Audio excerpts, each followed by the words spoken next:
ನಮಸ್ಕಾರ ಆತ್ಮೀಯ ಪ್ರೇಕ್ಷಕರೇ, ಬಿಸಿ ಸುದ್ದಿ ವಾಹಿನಿಯ ಬಸವ ಜಯಂತಿಯ ಅರ್ಥಪೂರ್ಣ ಕಾರ್ಯಕ್ರಮವೊಂದಕ್ಕೆ ತಮಗೆ ಅಭಿಮಾನದ ಸ್ವಾಗತ ಸುಸ್ವಾಗತ ಹಾಗೂ ತಮ್ಮೆಲ್ಲರಿಗೂ ಸಹ ಬಸವ ಜಯಂತಿಯ ಶುಭಾಶಯಗಳು.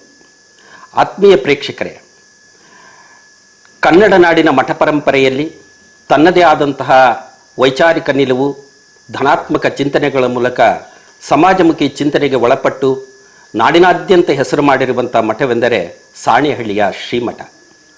ಶ್ರೀಮಠದಲ್ಲಿ ಪೀಠಾಧ್ಯಕ್ಷರಾಗಿ ತಮ್ಮ ವಿಚಾರಧಾರೆಗಳು, ಚಿಂತನೆಗಳು, ವೈಚಾರಿಕ ಪ್ರಜ್ಞೆಯ ಮೂಲಕ ಸಾಹಿತ್ಯ, ಕಲೆ, ನೃತ್ಯ, ಸಂಗೀತ, ನಾಟಕ ಮತ್ತು ಶೈಕ್ಷಣಿಕ ಕ್ಷೇತ್ರದಲ್ಲಿ ತಮ್ಮದೇ ಆದಂತಹ ಛಾಪನ್ನು ಮೂಡಿಸಿರುವ, ಆದರ್ಶ ಮಠ ಪರಂಪರೆಗೆ ಗುರುಗಳೆಂದರೆ ಹೀಗಿದ್ದರೆ ಚೆನ್ನ ಎನ್ನುವುದಕ್ಕೆ ದಾರಿದೀಪವಾಗಿ ತಮ್ಮ ಬದುಕನ್ನು ಸವೆಸಿದವರು, ಸಮಾಜಮುಖಿ ಚಿಂತನೆಗೆ ತಮ್ಮನ್ನು ತಾವು ಒಗ್ಗಿಸಿಕೊಂಡಂತಹ ಪರಮಪೂಜ್ಯ ಪಂಡಿತಾರಾಧ್ಯ ಶ್ರೀಗಳವರನ್ನು ಇಂದಿನ ಕಾರ್ಯಕ್ರಮಕ್ಕೆ ಆತ್ಮೀಯವಾಗಿ ಭಕ್ತಿಯಿಂದ ಸ್ವಾಗತಿಸುತ್ತೇನೆ. ಸ್ವಾಮೀಜಿ, ತಮಗೆ ಭಕ್ತಿಯ ಸ್ವಾಗತ, ಶುಭಾಶಯಗಳು.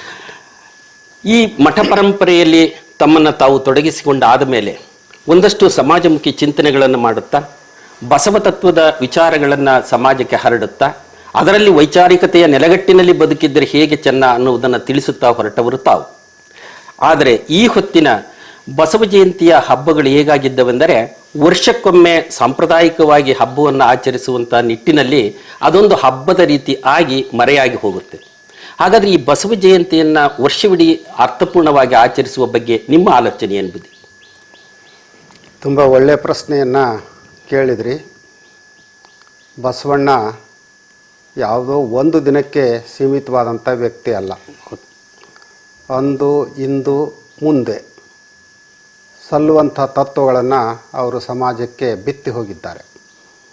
ಆ ತತ್ವಗಳಂತೆ ನಮ್ಮ ಬದುಕನ್ನು ಗಟ್ಟಿಗೊಳಿಸ್ಕೊಂಡ್ರೆ ಆಗ ಪ್ರತಿ ಕ್ಷಣವೂ ಕೂಡ ಬಸವ ಜಯಂತಿ ಆಗುತ್ತೆ. ವಿಷಾದದ ಸಂಗತಿ ಅಂತಂದರೆ, ನಾವು ಯಾವುದೋ ಒಂದು ದಿನವನ್ನು ಬಸವ ಜಯಂತಿ ಅಂತ ಗುರುತಿಸಿ ಅವತ್ತು ಮಾತ್ರ ವೈಭವದಿಂದ ಏನೇನೋ ಆಚರಣೆಗಳನ್ನು ಮಾಡ್ತಾ, ಇತ್ತೀಚೆಗೆ DJ ಸೌಂಡ್ ಕೂಡ ಹಾಕ್ಕೊಂಡು ಬಸವ ಜಯಂತಿಗೆ ಕಲಂಕ ತರುವಂಥ ವಾತಾವರಣವನ್ನೇ ಸೃಷ್ಟಿ ಮಾಡೋವಂಥದ್ದನ್ನು ಕಂಡಿದ್ದೇವೆ. ನಿಜವಾದ ಬಸವ ಜಯಂತಿ ಅಂದರೆ ಆವತ್ತಿನ ದಿನ ಎಲ್ಲರೂ ಕೂಡ್ಕೊಂಡು ಅನುಭವ ಮಂಟಪದಲ್ಲಿ ಏನು ಸಂವಾದ ನಡೀತಾ ಇತ್ತೋ ಆ ರೀತಿಯ ಸಂವಾದಗಳು ನಡೀಬೇಕು. ಅದು ಆತ್ಮ ಕಲ್ಯಾಣಕ್ಕೂ ಪೂರಕ ಮತ್ತು ಲೋಕ ಕಲ್ಯಾಣಕ್ಕೂ ಪೂರಕ ಆಗಿರಬೇಕು. ಜೊತೆಗೆ ವಚನಗಳನ್ನು ಹಾಡುವುದು, ಹಾಡಿಸುವುದು, ಚರ್ಚೆ ಮಾಡುವುದು, ಜನರಿಗೆ ಅರಿವಿನ ಬೀಜವನ್ನು ಬಿತ್ತುವಂಥದ್ದು, ಈ ಕಾರ್ಯಗಳು ನಿರಂತರವಾಗಿ ಕೊನೆ ಪಕ್ಷ ಆವತ್ತಿನ ದಿನವಾದರೂ ನಡೀಬೇಕು. ಹಾಗೆ ನಡೆದಾಗ ಮಾತ್ರ ಬಸವ ಜಯಂತಿ ಅರ್ಥಪೂರ್ಣವಾಗುತ್ತೆ. ಅವತ್ತು ಮಕ್ಕಳಿಂದ ನಾವು ಸಾಂಸ್ಕೃತಿಕ ಚಟುವಟಿಕೆಗಳನ್ನು ಕೊಡಬಹುದು, ವಚನಗಳನ್ನು ಆಧರಿಸಿ ಚಿಕ್ಕ ಚಿಕ್ಕ ನಾಟಕಗಳನ್ನು ಮಾಡಿಸ್ಬೋದು. ಇವತ್ತು ಮಕ್ಕಳಿಗೆ ಆ ಬಸವಣ್ಣವರ ತತ್ವ ಸಿದ್ಧಾಂತಗಳನ್ನು ಮನದಟ್ಟು ಮಾಡಿಕೊಡೋ ಅಂಥ ಅಗತ್ಯ ತುಂಬ ಇದೆ ಅಂತ ನಮಗನ್ಸುತ್ತೆ. ಹಾಗಾದರೆ ಬಸವಣ್ಣನವರು 12ನೇ ಶತಮಾನದಲ್ಲಿ ಸಾರಿದಂಥ ಎನಗಿಂತ ಕಿರಿಯರಿಲ್ಲ, ಶಿವಶರಣರಿಗಿಂತ ಹಿರಿಯರಿಲ್ಲ ಅಂದು ಸ್ಥಾಪಿಸಿದ, ಅಂದರೆ ಕಿಂಕರ ಭಾವದಿಂದ ತಮ್ಮನ್ನು ತಾವು ಸಮರ್ಪಿಸಿಕೊಂಡ ಬಸವ ಧರ್ಮ ಇವತ್ತಿನ ದಿನಮಾನದಲ್ಲಿ ಎಷ್ಟು ಪ್ರಸ್ತುತ, ಅದರಲ್ಲಿ ಆಗಬೇಕಾದಂಥ ಬದಲಾವಣೆಗಳೇನಂತ ಬಯಸ್ತೀರಾ? ತತ್ವ ಸಿದ್ಧಾಂತಗಳು ಯಾವಾಗಲೂ ಕೂಡ ಸಮಾಜಮುಖಿಯಾಗಿ ಜನಮುಖಿಯಾಗೇ ಇರ್ತವೆ. ಆದರೆ ಆ ತತ್ವಗಳನ್ನು ಗ್ರಹಿಸುವಲ್ಲಿ ನಾವು ಎಡುತ್ತಾ ಇರ್ತೇವೆ. ಒಂದು ವೇಳೆ ಸರಿಯಾದ ಗ್ರಹಿಸಿದ್ರೂ ಕೂಡ ಅವುಗಳನ್ನು ನಮ್ಮ ಬದುಕಿನಲ್ಲಿ ಅನುಷ್ಠಾನದಲ್ಲಿ ತರುವಂಥ ಸಂದರ್ಭದಲ್ಲಿ ಹಿಂದೆ ಬೀಳುತ್ತೇವೆ. ಯಾಕೆ ಈ ಮಾತನ್ನು ಹೇಳ್ತೇವೆ ಅಂತಂದರೆ, ಇವತ್ತು ಕರ್ನಾಟಕದಲ್ಲಿ ಬಸವ ಪರಂಪರೆಯ ಅನೇಕ ಮಠಗಳಿದ್ದಾವೆ. ಆದರೆ ಬಹುತೇಕ ಮಠಗಳಲ್ಲಿ ಇವತ್ತು ಕೂಡ ಬಸವಣ್ಣ ಯಾವುದನ್ನು ಬೇಡ ಅಂತ ಹೇಳಿದ್ರು ಅದನ್ನೇ ಮತ್ತೆ ಮಾಡುವಂಥ ಚಟುವಟಿಕೆಗಳನ್ನು ಕಾಣುತ್ತೇವೆ. ಉದಾಹರಣೆಗೆ ಹೋಮ, ಹವನ ಇತ್ಯಾದಿ. ಆದರೆ ಎಷ್ಟೋ ಮಠಗಳಲ್ಲಿ ಇವತ್ತು ಕೂಡ ಅಂಥ ಹೋಮ ಹವನ ನಡೀತಾ ಇದೆ. ಆಮೇಲೆ ಶಾಸ್ತ್ರ ಕೇಳೋವಂಥದ್ದು, ಪಂಚಾಂಗ ನೋಡೋವಂಥದ್ದು, ಮುಹೂರ್ತ ನೋಡೋವಂಥದ್ದು. ನಮಗೊಂದು ನೆನಪು ಬರ್ತಾ ಇದೆ, ಒಂದು 10-20 ವರ್ಷಗಳ ಹಿಂದಿನ ಘಟನೆ ಹೇಳಿ. ಒಬ್ಬರು ಸ್ವಾಮಿಗಳು ನಮಗೆ ಫೋನ್ ಮಾಡಿದರು, ಸ್ವಾಮೀಜಿ ದಯವಿಟ್ಟು ನಮ್ಮ ಮಠದ ಹೊಸ ಮಠ ಕಟ್ಟಿಸಿದ್ದೇವೆ, ಅದರ ಉದ್ಘಾಟನೆಯನ್ನು ಇಂಥ ದಿವಸ ಇಟ್ಕೊಂಡಿದ್ದೇವೆ, ತಾವು ದಯಮಾಡಿಸ್ಬೇಕು. ನಾವು ನಮ್ಮ ದಿನಚರಿ ನೋಡಿ ಅವತ್ತು ನಮಗೆ ಬಿಡುವಿಲ್ಲ, ಸ್ವಲ್ಪ ಹಿಂದೆ ಮುಂದೆ ಮಾಡಿದರೆ ಆಗ್ಬೋದು. ತಕ್ಷಣ ಅವ್ರು ಹೇಳಿದ್ದು, ಅವತ್ತು ಭಾಳ ಒಳ್ಳೆಯ ಮುಹೂರ್ತ ಇದೆ, ಅಮೃತಗಳಿಗೆ ಇದೆ, ಆದ್ದರಿಂದ ಅವತ್ತು ಬಿಟ್ಟು ಇಡೋಕ್ಕಾಗಲ್ಲ. ಅಲ್ಲರಿ, ನೀವು ಒಬ್ಬ ಬಸವ ಪರಂಪರೆಯ ಸ್ವಾಮಿಗಳಾಗಿ ಅಮೃತಗಳಿಗೆ ಅಂತ ಹೇಳ್ತಿರಲ್ಲ, ಆ ದಿನ ಬದಲಾವಣೆ ಮಾಡೋಕ್ಕಾಗಲ್ಲ ಅಂತ ಹೇಳ್ತಿರಲ್ಲ. ಬಸವಣ್ಣವ್ರು ಹೇಳಿದ್ದೇನು? ಎಮ್ಮವರು ಬೆಸಗೊಂಡರೆ ಶುಭ ಲಗ್ನವೇನಿರಯ್ಯ, ರಾಶಿಕೂಟ ಗಣ ಸಂಬಂಧ ಉಂಟೆಂದು ಹೇಳಿರಯ್ಯ, ನಾಳಿನ ದಿನಕ್ಕಿಂದಿನ ದಿನವೇ ಲೇಸೆಂದು ಹೇಳಿರಯ್ಯ. ಇಂಥ ಬಸವ ತತ್ವವನ್ನು ನಾವು ದೂರೀಕರಿಸಿ ಯಾರೋ ಪುರೋಹಿತರು ಮೂರ್ತ ಇಟ್ಕೊಟ್ರು ಅಂತ ಹೇಳಿ ಅವತ್ತೇ ಮಾಡೋವಂಥದ್ದು ಎಷ್ಟರ ಮಟ್ಟಿಗೆ ಸರಿ? ತಕ್ಷಣ ಅವ್ರು ಹೇಳಿದ ಮಾತು, ನಿಮ್ಮಂಥ ಸ್ವಾಮಿಗಳು ಬರದೇ ಇದ್ದರೂ ನಮ್ಮ ಮಠದ ಉದ್ಘಾಟನೆ ನಡೆಯುತ್ತೆ, ನಾವು ಅವತ್ತೇ ಮಾಡೋದು. ಭಾಳ ಸಂತೋಷ, ನೀವು ಅವತ್ತೇ ಮಾಡಿದರೆ ನಾವು ಬರಲಿಲ್ವಲ್ಲ ಅಂತ ಸಂತೋಷ ಪಟ್ಕೊಳ್ತೀವಿ ಅಂತ ಹೇಳಿದ್ವಿ. ಇಂಥ ಮಠಗಳು ಇದ್ದಾವೆ. ಬುದ್ಧಿ, ಈಗ ಬಸವಣ್ಣನವರ ಕಾಲ ಅಥವಾ 12ನೇ ಶತಮಾನ ಏನಿತ್ತು, ವೈದಿಕ ಆಚರಣೆಗಳನ್ನು ವಿರೋಧಿಸಿ ಮೂಢನಂಬಿಕೆಗಳಿಗೆ ಬೆನ್ನೀರನ್ನು ಬಿಟ್ಟು ಹೊಸ ಸಮಾಜವನ್ನು ಕಟ್ಟುವ ಸಂಕಲ್ಪದೊಂದಿಗೆ ಹುಟ್ಟಿಕೊಂಡದ್ದು. ಆದರೆ ಇವತ್ತೆಲ್ಲೋ ಒಂದು ಕಡೆ ಈ ಲಿಂಗಾಯತ ಧರ್ಮ ಅಥವಾ ವೀರಶೈವ ಧರ್ಮ ಒಂದು ಸನಾತನದ ಅಥವಾ ವೈದಿಕ ಧರ್ಮದ ಒಂದು ಭಾಗವಾಗುವತ್ತ ಮುನ್ನಡೀತಿದೇನೋ ಅನ್ನುವಂಥ ಪ್ರಶ್ನೆಗಳು ಹಲವರದ್ದು. ಇದಕ್ಕೆ ನಿಮ್ಮ ಅನಿಸಿಕೆ? ನೀವು ಹೇಳೋದ್ರಲ್ಲಿ ಸ್ವಲ್ಪ ಮಟ್ಟಿಗೆ ಸತ್ಯ ಅಡಗಿದೆ. ಯಾಕೆ ಇದನ್ನು ಸತ್ಯ ಅಡಗಿದೆ ಅಂತ ಹೇಳ್ತೇವೆ ಅಂದರೆ, ಲಿಂಗಾಯತ ಅನ್ನುವಂಥದ್ದು ಎಲ್ಲ ರೀತಿಯ ಮೌಢ್ಯಗಳನ್ನು ದೂರೀಕರಿಸುವಂಥದ್ದು. ಅಲ್ಲಿ ವೇದ, ಉಪನಿಷತ್ತು, ಶಾಸ್ತ್ರ, ಪಂಚಾಂಗ ಇತ್ಯಾದಿ ಏನೂ ನಾವು ನೋಡೋಂಥ ಅಗತ್ಯ ಇಲ್ಲ. ಆದರೆ ಇವತ್ತಿಗೂ ಕೂಡ ವೈದಿಕ ಪರಂಪರೆಯ ಬೇರುಗಳು ನಮ್ಮ ಮನಸ್ಸಿನಲ್ಲಿ ಆಳವಾಗಿ ಬೇರು ಬಿಟ್ಬಿಟ್ಟಿದಾವೆ. ಆ ಸಂಪ್ರದಾಯಗಳಿಂದ ಇನ್ನೂ ಜನರು ಹೊರಗೆ ಬರೋಕ್ಕೆ ಆಗ್ತಾ ಇಲ್ಲ. ಯಾಕೆ ಅಂತಂದರೆ, ಅವ್ರಿಗೆ ಒಂದು ಕಡೆ ಸನಾತನ ಪರಂಪರೆ ಕೈ ಬೀಸಿ ಕರೀತಾ ಇದೆ, ಇನ್ನೊಂದು ಕಡೆ ಈ ಶರಣರ ವಿಚಾರಗಳು ಅವ್ರನ್ನ ಯೋಚನೆ ಮಾಡಲಿಕ್ಕೆ ಹಚ್ತಾವೆ. ಆದರೆ ಕೊನೆಗೆ ಗೆಲ್ಲೋದು ಈ ಯೋಚನೆಗಳಲ್ಲ, ಆ ಪರಂಪರೆಗೆ. ಹಾಗಾಗಿ ನಾವು ಅನೇಕರಿಗೆ ಹೇಳ್ತಾ ಇರ್ತೇವೆ, ಅಪ್ಪ ಹಾಕಿದ ಆಲ್ದ ಮರ ಅಂತ ಹೇಳಿ ಅದಕ್ಕೆ ನೇತು ಹಾಕ್ಕೊಳ್ಳೋ ಅಗತ್ಯ ಇಲ್ಲಪ್ಪ. ಸಂದರ್ಭಕ್ಕೆ ಅನುಗುಣವಾಗಿ ನಮ್ಮ ಭಾವನೆಗಳನ್ನು ಬದಲಾವಣೆ ಮಾಡ್ಕೊಳ್ತಾ ಹೋಗ್ಬೇಕು. ಬಸವಣ್ಣವ್ರು ಹೇಳಿದ್ದೇನು? ನೀವು ಎಲ್ಲೆಲ್ಲೋ ಹೋಗಿ ನೀರಾಗ ಮುಳುಗ್ತೀರಪ್ಪ, ಇನ್ಯಾವುದೋ ದೇವಸ್ಥಾನಕ್ಕೆ ಹೋಗಿ ಅಡ್ಡು ಬೀಳ್ತೀರಿ. ಆದರೆ ಅಲ್ಲಂ ಪ್ರಭುದವ್ರು ಹೇಳಿದ್ದೇನು? ಕಲ್ಲ ಮನೆಯ ಮಾಡಿ, ಕಲ್ಲ ದೇವರ ಮಾಡಿ, ಆ ಕಲ್ಲ ಮೇಲೆ ಕೆಡದರೆ ದೇವರೆತ್ತ ಹೋದರು ಅಂತ ಕೇಳ್ತಾರೆ. ನೋಡಪ್ಪ, ನೀವು ಕಲ್ಲಿಂದನೇ ಗುಡಿ ಕಟ್ತೀರಿ, ಕಲ್ಲಿಂದನೇ ದೇವ್ರು ಮಾಡ್ತೀರಿ. ಆಕಸ್ಮಿಕವಾಗಿ ಆ ಗುಡಿ ಬಿದ್ದು ಹೋದರೆ ಕಲ್ಲಿನಲ್ಲಿ ಕರಿಗೆ ಹೋಗುತ್ತೆ, ಮತ್ತು ನಿಮ್ಮ ದೇವ್ರು ಎಲ್ಲಿ ಹೋಯ್ತು?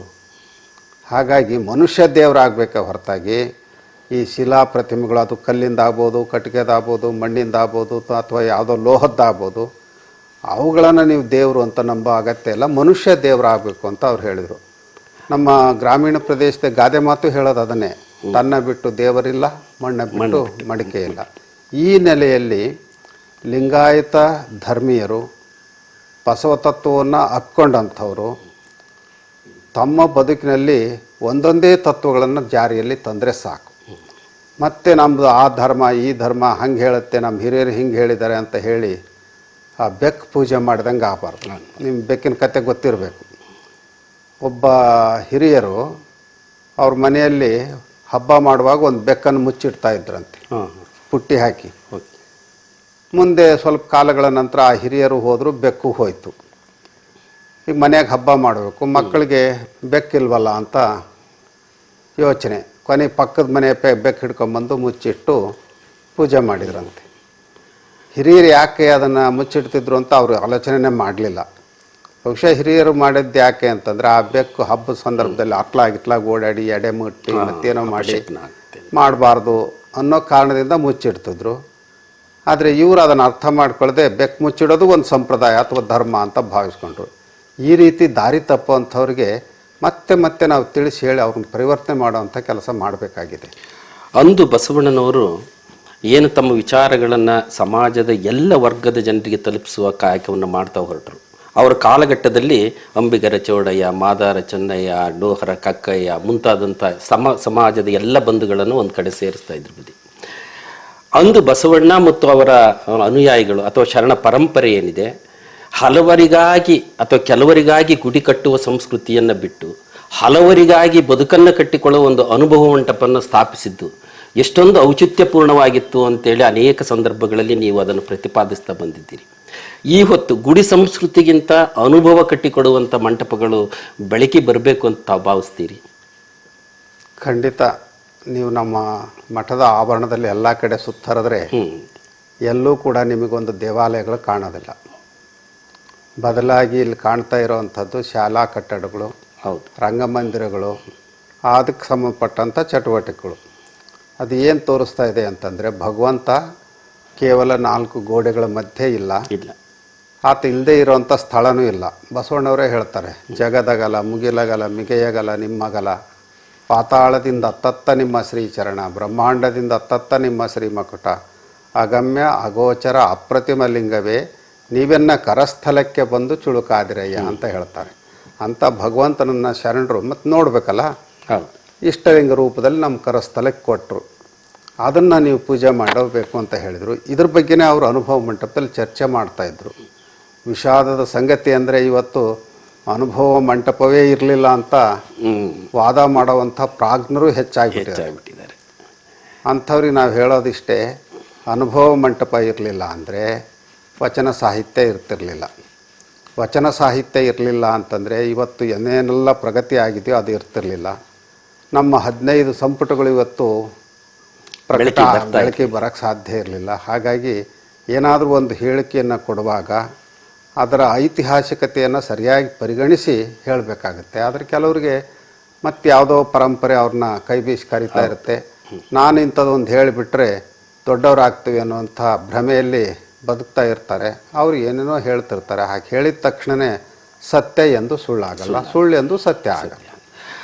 ಈ ನಿಟ್ಟಿನಲ್ಲಿ ವೈಚಾರಿಕವಾದಂತಹ ಬದುಕನ್ನು ಕಟ್ಟಿಕೊಂಡು ಹೊರಟಂತಹ ಆ ಶರಣ ಪರಂಪರೆ ಏನು ಮಾಡ್ತು ಅಂತ ಹೇಳಿದ್ರೆ, ಅಡುಗೆ ಮನೆಯಲ್ಲಿದ್ದಂತಹ ಹೆಣ್ಣು ಮಗುವಿಗೆ ಅಥವಾ ಸ್ತ್ರೀಯಳಿಗೆ ಹೊರ ಜಗತ್ತಿಗೆ ಬಂದು ಪುರುಷ ಸಮಾಜದ ಮಧ್ಯದಲ್ಲಿದ್ದುಕೊಂಡು ತನ್ನ ಅಭಿವ್ಯಕ್ತಿಯ ಮೂಲಕ ಪ್ರಶ್ನಿಸುವ, ಸಮಾಜದಲ್ಲಿ ಸೌಲಭ್ಯ ಮತ್ತು ವಿಚಾರಗಳನ್ನು ಹಂಚಿಕೊಳ್ಳುವಂಥ ಸ್ವಾತಂತ್ರ್ಯ ಕೊಟ್ಟ ಅಂದಿನ ಸಮಾಜ ಒಂದು ಸ್ತ್ರೀ ಕುಲಕ್ಕೆ ಸ್ವಾತಂತ್ರ್ಯದ ಕಹಳೆಯನ್ನು ಊದಿತು. ಆದರೆ ಈ ಹೊತ್ತಿನ ಸ್ತ್ರೀ ಸಮಾಜದ ಆಗು ಹೋಗುಗಳು ಮತ್ತು ಅವರ ಅಭಿರುಚಿಗಳು ಯಾವ ನಿಟ್ಟಿನಲ್ಲಿ ಸಾಗ್ತಾ ಇದ್ದಾವೆ, ಅದು ಹೇಗಿದ್ದರೆ ಸಮಾಜ ಸುಖಿ ಸಮಾಜ ಆಗಬಹುದು ಅನ್ನುವ ನಿಮ್ಮ ಸಂದೇಶ? ಸ್ತ್ರೀ ಮತ್ತು ಪುರುಷ ಒಂದು ನಾಣ್ಯದ 2 ಮುಖಗಳಿದ್ದ ಹಾಗೆ. ಒಂದು ನಾಣ್ಯ ಸದಾ ಚಲಾವಣೆಯಲ್ಲಿರಬೇಕು ಅಂದರೆ ಆ 2 ಮುಖಗಳು ಸಮಾನವಾಗೇ ಇರಬೇಕು, ಅವು ಎಲ್ಲೂ ಸೌದಿರಬಾರ್ದು. ಹಾಗೆಯೇ ಒಂದು ಸಮಾಜದ ರಥ ಮುಂದೆ ಹೋಗಬೇಕು ಅಂತಂದರೆ ಪುರುಷ ಮತ್ತು ಸ್ತ್ರೀ ಅನ್ನುವಂಥ ಅಂತರ ಇರಬಾರ್ದು. ಹಾಗಾಗಿನ ಶರಣರು ಆ ಕಾಲದಲ್ಲೇ ಹೇಳಿದರು, ಒಳಗೆ ಸುಳಿಯುವ ಆತ್ಮ ಹೆಣ್ಣು ಅಲ್ಲ ಗಂಡು ಅಲ್ಲ ಅಂತ. ದೈಹಿಕ ಆಕಾರದಿಂದ ನಾವು ಒಬ್ಬರನ್ನ ಹೆಣ್ಣು ಗಂಡು ಅಂತ ಗುರುತಿಸ್ಬೋದೇ ಹೊರತಾಗಿ ಅವರ ಒಳಗಡೆ ಇರುವಂಥ ಚೈತನ್ಯ ಇದೆಯಲ್ಲ, ಅದು ಹೆಣ್ಣು ಅಲ್ಲ ಗಂಡು ಅಲ್ಲ. ಹಾಗೆ ನೋಡಿದರೆ ಇವತ್ತು ಪರೀಕ್ಷೆಗಳಲ್ಲಿ ನೀವು ಗಮನಿಸಿರ್ಬೋದು, ಹೆಚ್ಚು ಫಲಿತಾಂಶವನ್ನು ತಂದು ಕೊಡೋವಂಥವ್ರು ಹೆಣ್ಣುಮಕ್ಕಳೇ. ಸಾಹಸದ ಕಾರ್ಯಗಳನ್ನು ಮಾಡ್ತಾ ಇರೋವಂಥವ್ರು ಹೆಣ್ಮಕ್ಳು. ಯಾವ ಕ್ಷೇತ್ರದಲ್ಲಿ ಇವತ್ತು ಹೆಣ್ಮಕ್ಳಿಲ್ಲ. ಕೇವಲ ಅಡುಗೆ ಮನೆಯ ಕೋಣೆಯಲ್ಲಿ ಮಾತ್ರ ಅವರಿಲ್ಲ, ಅಡುಗೆ ಮನೆಯಲ್ಲೂ ಇದ್ದಾರೆ. ಅಡುಗೆ ಮನೆಯಿಂದ ಹೊರಗೆ ಬಂದು ಸೈನಿಕರಾಗ್ತಾ ಇದ್ದಾರೆ, ಪೈಲಟ್ಗಳಾಗ್ತಾ ಇದ್ದಾರೆ. ಇನ್ನು ಬೇರೆ ಬೇರೆ ಯಾವುದು ಸಾಹಸದ ಕಾರ್ಯ ಇವರಿಂದ ಸಾಧ್ಯ ಇಲ್ಲ ಅಂತ ಹೇಳ್ತಾರೋ ಅಂಥ ಎಲ್ಲ ಕಾರ್ಯಗಳನ್ನ ಸಾಧ್ಯ ಮಾಡುವಂಥ ಅವಕಾಶಗಳು ತೋರಿಸ್ಕೊಟ್ಟಿದ್ದಾರೆ ಹೆಣ್ಮಕ್ಳು. ಆ ಕಾರಣಕ್ಕೆ ಅವರ ಪ್ರತಿಭೆ ಈಗ ಆಕಾಶಯಾನದಲ್ಲಿ ಹೋಗಿ ಬಂದರು. ಇಂಥದ್ದೆಲ್ಲ ಗಮನಿಸಿದಾಗ ಇವತ್ತು ಇನ್ನೂ ಹೆಣ್ಣು ಮಕ್ಕಳಿಗೆ ನಾವು ಕೊಡಬೇಕಾದಷ್ಟು ಸೌಲಭ್ಯಗಳನ್ನು ಅಥವಾ ಸ್ವಾತಂತ್ರ್ಯವನ್ನು ಕೊಟ್ಟಿಲ್ಲ ಅಂತ ಅನ್ನಿಸ್ತೈತಿ. ಇದು ಎಲ್ಲೋ ಕೆಲವು ಉದಾಹರಣೆಗಳು ನಾವು ಹೇಳಿದ್ವಿ. ಅದೇ ಇನ್ನು ಅನೇಕ ಉದಾಹರಣೆಗಳು ಇವತ್ತು ಹೆಣ್ಣನ್ನು ಕಡೆಗಣ್ಣಿನಿಂದ ಕಾಣುವಂಥ ವಾತಾವರಣ ಮನೆಯಲ್ಲೂ ಇದೆ, ಸಮಾಜದಲ್ಲೂ ಇದೆ. ಅದಕ್ಕೆ ಬದಲಾವಣೆ ತರಬೇಕು ಅಂತಂದರೆ ಆ ಹೆಣ್ಮಕ್ಳ ದಿಟ್ಟತನದಿಂದ ಮುಂದೆ ಬರಬೇಕಾಗಿದೆ. ಅದಕ್ಕೆ ಬೇಕಾಗಿರುವಂಥದ್ದು ಸರಿಯಾದಂಥ ಶಿಕ್ಷಣ ಮತ್ತು ಸಂಸ್ಕಾರ, ಸ್ವಾತಂತ್ರ್ಯ ಅಥವಾ ಅಂಬೇಡ್ಕರ್ ಹೇಳೋ ಹಾಗೆ ಸಂಘಟನೆ, ಸ್ವಾತಂತ್ರ್ಯ ಇಂಥವೆಲ್ಲವೂ ಬಂತು ಅಂತಂದರೆ ಮಹಿಳೆಯರು ಕೂಡ ಪುರುಷನ ಸಮಾನವಾಗಿ ನಿಂತು, ಅದೇನೋ ಪುರುಷನ ಸಮಾನವಾಗಿ ನಿಲ್ಲೋದು ಅಂದ ಕೂಡಲೇ ಪ್ರತಿಭಟನೆ ಮಾಡೋದು ಅಂತಲ್ಲ, ಒಳ್ಳೆ ಕಾರ್ಯಗಳಿಗೆ ಇಬ್ಬರು ಒಂದಾಗಿ ಹೋಗುವಂಥದ್ದು. ಈಗ ಇಷ್ಟೆಲ್ಲ ವಿಚಾರಗಳನ್ನು ಇಟ್ಕೊಂಡು ಕಟ್ಟಿದಂತಹ ಬಸವ ಧರ್ಮ 21ನೇ ಶತಮಾನದ ಈ ವೈಜ್ಞಾನಿಕತೆ ಮತ್ತು ಆಧುನಿಕತೆಯ ಮಧ್ಯದಲ್ಲಿಯೂ ಸಹ ತನ್ನ ಜೀವನ ಮೌಲ್ಯಗಳ ಕಾರಣಕ್ಕಾಗಿ, ಆದರ್ಶ ವ್ಯಕ್ತಿತ್ವದ ಕಾರಣಕ್ಕಾಗಿ ಸಮಾಜದ ಸಂಘಟನೆ ಮತ್ತು ರಾಷ್ಟ್ರೀಯ ಭಾವೈಕ್ಯತೆ ಕಾರಣಕ್ಕಾಗಿ ತನ್ನ ಇಡೀ ವಿಶ್ವದಲ್ಲೇ ಒಂದು ಹೊಸ ನಾಂದಿಯನ್ನು ಹಾಡುವಂಥ ಒಂದು ನಿಟ್ಟಿನಲ್ಲಿ ನಮ್ಮ ದೇಶದ ಸಂಸ್ಕೃತಿ ಬೆಳೆದಿದೆ. ಆದರೂ ಸಹ ಈ ಹೊತ್ತಿನ ನಮ್ಮ ಪ್ರಗತಿಪರ ಚಿಂತನೆ ಅಥವಾ ನಾವೇನೋ ಸಾಧಿಸಿಬಿಡ್ತೇವೆ ಬುಲೆಟ್ ರೀತಿಯಲ್ಲಿ ಅನ್ನುವ ಕಾರಣಕ್ಕಾಗಿ ಸಮಾಜದ ಸ್ವಾಸ್ಥ್ಯವನ್ನು ಹದಗೆಡಿಸುವಂಥ ಹಲವು ಮನಸ್ಥಿತಿಗಳನ್ನು ಕಾಣ್ತೇವೆ. ಈ ಮನಸ್ಥಿತಿಗಳು ಹೇಗೆ ಬದಲಾದರೆ ಸಮಾಜ ಸುಖಿ ಆಗಬಲ್ಲದು? ವಿಚಿತ್ರ ಮನಸ್ಥಿತಿಗಳು ಮನುಷ್ಯನಿಗೆ ಇವತ್ತು ಬರ್ತಾ ಇದ್ದಾವೆ. ಅದಕ್ಕೆ ಕಾರಣ ಏನು ಅಂತಂದರೆ ಬುದ್ಧಿ. ನಾವು ಪದೇ ಪದೇ ಹೇಳ್ತಿರ್ತೀವಿ, ಬುದ್ಧಿ ಬೇರೆ, ವಿವೇಕ ಬೇರೆ. ಬುದ್ಧಿ ಅದು ನರಿ ಬುದ್ಧಿನೂ ಆಗ್ಬೋದು, ಆದರೆ ವಿವೇಕ ಎಂದು ನಮ್ಮನ್ನು ದಿಕ್ಕು ತಪ್ಪಿಸೋವಂಥದ್ದಲ್ಲ. ಇವತ್ತು ಅನೇಕ ಜನ ಬುದ್ಧಿವಂತರಾಗಿದ್ದಾರೆ, ವಿವೇಕಸ್ತ್ರ ಆಗ್ತಾ ಇಲ್ಲ. ಶರಣತತ್ವ ಹೇಳೋವಂಥದ್ದು ನಮ್ಮ ಬುದ್ಧಿ ಕಡಿಮೆ ಇದ್ರೂ ಚಿಂತೆ ಇಲ್ಲ, ವಿವೇಕವಂತರ ಆಗಬೇಕು. ಅದ್ರ ಜೊತೆಗೆ ಅವರು ನಡೆ ಮತ್ತು ನುಡಿ ಇವುಗಳ ನಡುವೆ ಸಾಮರಸ್ಯವನ್ನು ಕಂಡುಕೊಂಡಂಥವ್ರು, ಆಡೋದೇ ಒಂದು ಮಾಡೋದೇ ಒಂದು ಆಗಬಾರ್ದು ಅಂತ ಎಚ್ಚರಿಸಿದಂಥವ್ರು. ಆ ನೆಲೆಯಲ್ಲಿ ಇವತ್ತು ಭಾಳ ಪ್ರಗತಿಪರ ಚಿಂತಕರು ಅನ್ನೋರನ್ನ ಕೆಲವ್ರನ್ನಾದರೂ ನಾವು ನೋಡಿದ್ದೀವಿ.